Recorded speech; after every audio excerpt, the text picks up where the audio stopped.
going to talk with Police Minister Mark Mitchell about the new police plan to start pulling back on every mental health call-out from November.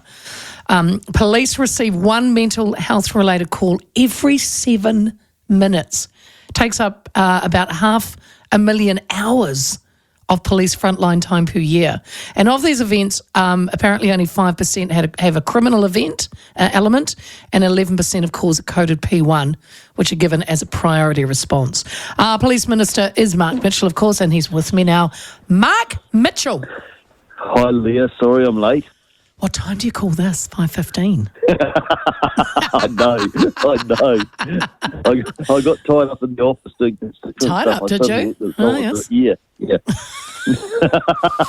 Not like all that. Right. You're lucky. First question, though, Mark, serious. I mean, police will continue to respond to mental health events where there is immediate risk of life and safety, right? Yes, absolutely, 100%. And, it's going to be a managed process. But, look, the reality of it is that our police are a very effective agency. They work 24/7.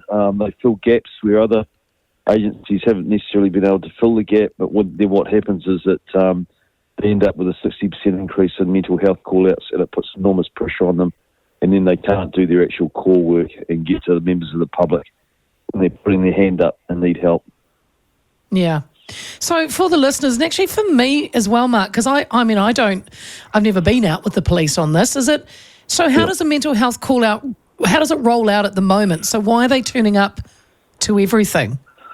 Well, let me give you an example. I was out on night shift with Section 1 in Auckland a few months ago, and an iCar is it's an incident car. It's got 2 police officers in it.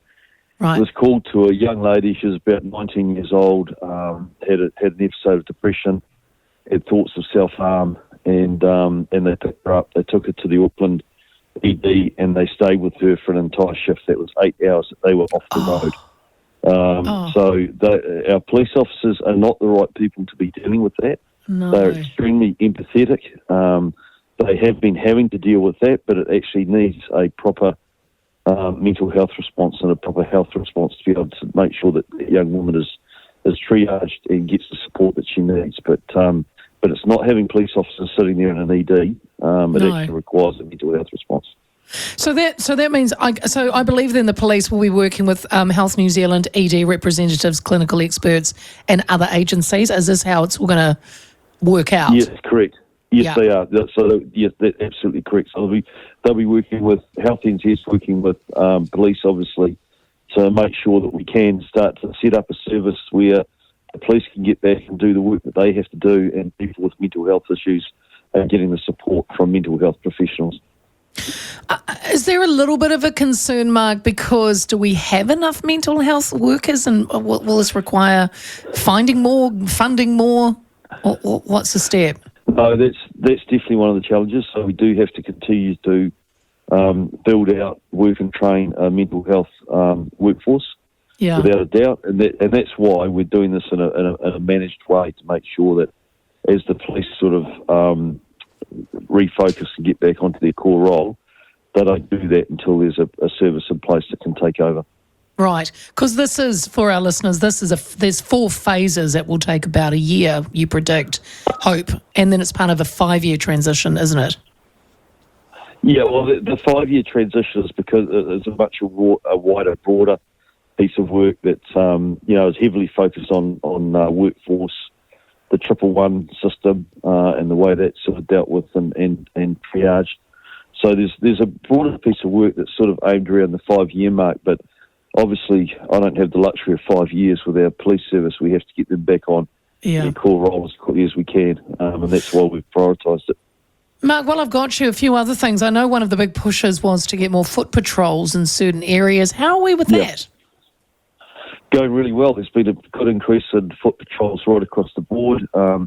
Obviously, I've been really focused on the CBDs, Auckland, Wellington and Christchurch. I mean, Auckland CBD, we could all see what was happening there with drug dealing on the streets, antisocial behaviour, violence, rough sleepers. And what I did there was just bring everyone together, all the stakeholders. So police, the council, Kaingora, MSD, residents and ratepayers groups, business associations, social providers. We all came together and have been working. I sort of call a meeting once a month. Very focused on dealing with the emergency housing and social housing to make sure that the right people are in the right place. You've seen a big increase in presence in police beat officers.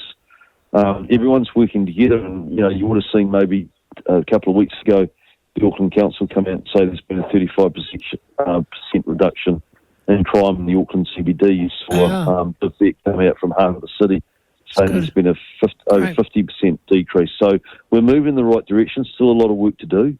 I'm a huge believer in having police officers out on the beat. That's where they learn their craft. They develop their communication skills. They develop relationships with the retailers and shopkeepers, and they gather intelligence. They know what the issues are. So we're seeing some real success with that. And the nice thing about it is that the public are really enjoying it, and the public are giving the police officers out on the beat really positive feedback, and their job is often really negative. So it's nice for them to be getting positive feedback from the public.